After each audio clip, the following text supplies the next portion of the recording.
Hey everyone, it's Lauren. I'm back again with you guys today for another video, and this one is all about how to survive your college dorm room. And I know personally when I was moving into my dorm room my freshman year, I was super duper nervous because you don't know what to expect, you don't know how much space you're going to have, you don't know what you should bring, what you're going to need, like who you're going to be living with.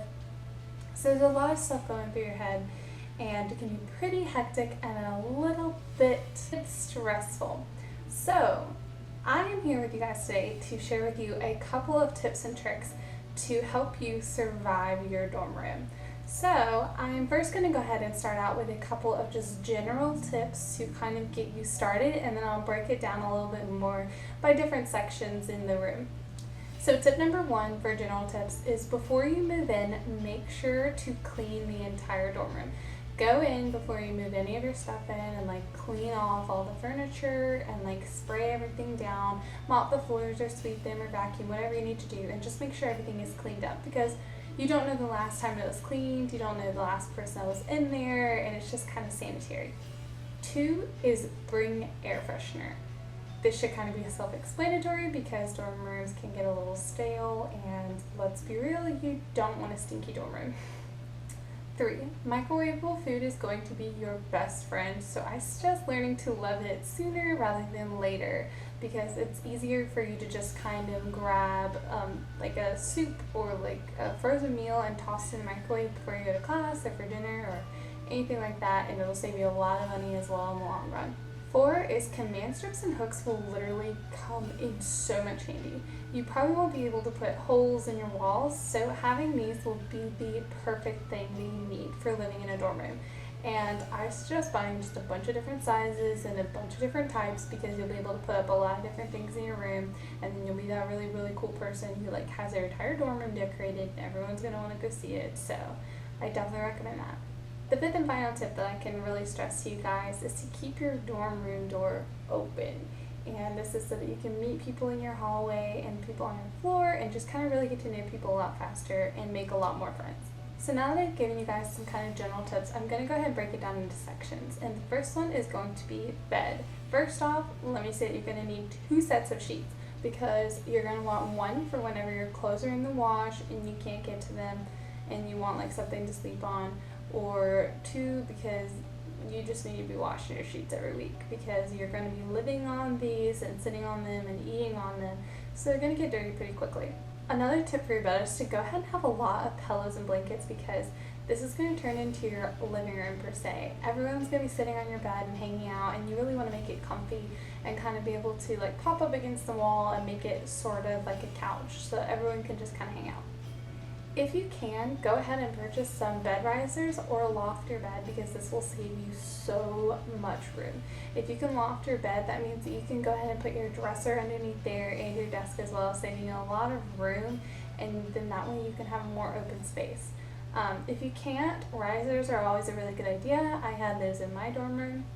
It gives you a couple of inches of space to kind of put more things underneath your bed and kind of have more storage. When you first get into your dorm room, rearrange it so that your bed will be near an outlet because I knew my dorm room really only had 2 outlet spots and that was kind of a big pain.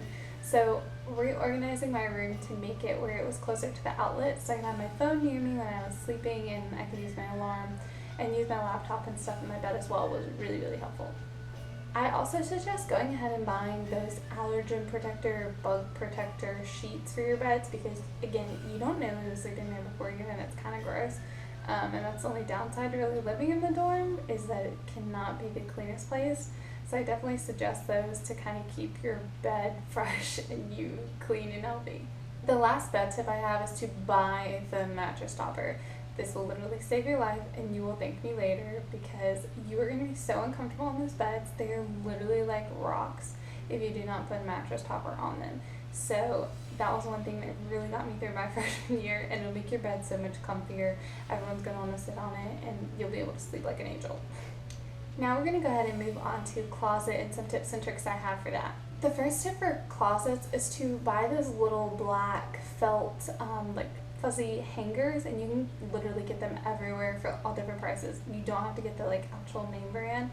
These will save you so much space and your clothes won't slip off. And honestly, dorm closets are super duper tiny as it is, so you want to have as much space as you can. And if you're like me and you're obsessed with shopping, you have a lot of clothes, you know, the more space the merrier, because then you can put more stuff to wear, right? Also, this tip is for those of you who might not be living too far from college. If you live like 10 or 12 hours away from school, this might not be as ideal for you, but leave out of season clothes at home. So like if I was to go back to school in the fall, then I would only bring back like a couple of fall clothes and like most of my summer clothes because it'll still be warm, and I'll leave all my heavy jackets and like super thick clothes and stuff like that all at home. And then when it comes close to like fall break or Thanksgiving, I will go ahead and switch out like all my summer clothes and bring in some of my colder clothes, so then that way my closet's not filled up with stuff that I'm not wearing and it's not even in season. The next area that I'm going to talk about is your desk and really keeping it organized. And a couple of ways that you can do that are really investing in those little like acrylic drawer organizers to kind of put in your drawers, and that way you're really just kind of sectioning off different areas in the drawer, especially if you have a really big one, which I know I did. And that way you can kind of do like school supplies and like jewelry or like makeup, because your desk is literally going to be your catch-all place. It's a place for you to like do your makeup in the morning and get ready and do your hair, and where your jewelry is, and also where you're going to do schoolwork and still eat and stuff. So it definitely has to house a lot of things, and having those organizers will help a lot. And if your school does not provide a desk hutch, kind of like a bookshelf above the desk, I definitely recommend getting one of those. I know dormco.com has one, and I will be putting that in my dorm room this year because I definitely need one. So I will be featuring that in a blog post coming up soon if you guys are interested, and I will of course link it down below. Now it's time to talk about the bathroom, and although this might not be connected to your room, you're definitely going to have to deal with one living in a dorm room, and I promise it's not as bad as you think. The showers might not be the cleanest, but to survive them, you're going to need a pair of shower shoes. These can just be literally a pair of cheap rubber flip-flops that you can find from Walmart or Old Navy or wherever you want to get them from. If you already have them, great, use them, because you're not going to want to step in there barefoot. The next thing is to go ahead and buy a cheap shower caddy, because this is what you're going to be putting all of your shampoo, conditioner, soap, toothbrush, toothpaste, all that kind of stuff. And you're going to be toting it back and forth between the bathroom and your dorm room, and it's really nice to just kind of have everything like sitting inside of it, like, and then slide it under your bed and pick it up and like head to the bathroom. And if you can find one that has like a smaller compartment that comes apart from the big one that you can put like your toothbrush and toothpaste and floss and mouthwash and stuff in, then definitely do that, because I know that was really irritating for me because I would have to grab it all in one hand and like carry it over there because I didn't want to take all my shower stuff too. So having a smaller basket for those can also be really helpful. As for towels, I definitely suggest having at least 3 sets of towels, because you're probably not going to want to do laundry as frequent as you think you will. You're probably going to get really busy and like just going to completely ignore the fact that you have a load of laundry that's just waiting on you and overflowing onto the floor, and you're probably not going to do that. So at least having some clean towels will really make it last a little bit longer so that you don't have to worry about it as much. Alright guys, that is the end of my surviving your dorm room video. I really hope that you enjoyed it, and hopefully this gave you a lot of really good tips and tricks that you can use whenever you're going into your dorm room this year, or maybe you're going back for a second time around and you just want a couple of tips and fresh reminders. So I definitely hope that you guys enjoyed this. If you have any requests or you have any questions about college in general, please feel free to leave them in the comments, or always email me at simplesouthernbellebusiness@yahoo.com. Also guys, please don't forget to subscribe to this channel, and I also have a vlog channel as well, which I will link down below. And check out my blog because I have a lot of new posts coming out soon and a lot of really exciting projects that I'm working on. And that is about it guys. I hope you all have an awesome week, and I will see you in my next video. Bye!